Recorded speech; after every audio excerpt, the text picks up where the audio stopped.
वो बोलता है कि गाना सुनाओ बाबू।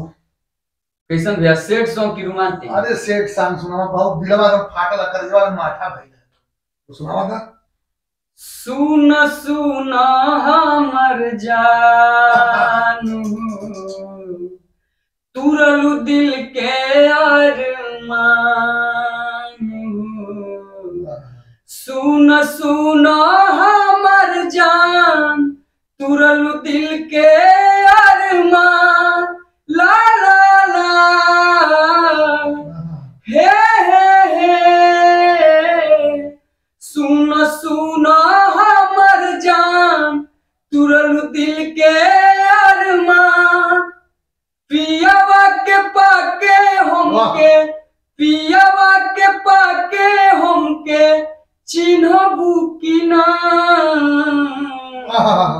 शादी बाद हमारा के जनबू की ना? जो से भाई करे पता है जान कही के जनबू की ना? शादी बाद हमारा के जनबू की ना?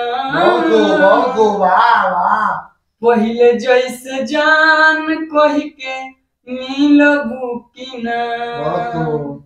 एक संगे एक कॉलेज में भेजत दिलवा रहलू लभुआल पेज में। एक संगे एक कॉलेज में भेजत दिलवा रहलू लभुआल पेज में।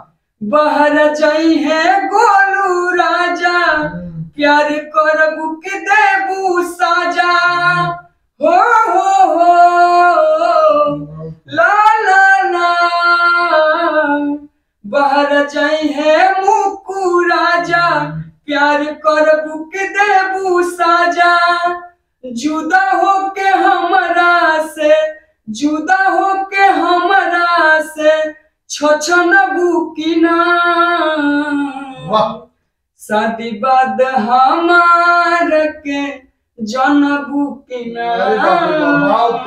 पहले जैसे जान कही के जनबू की ना?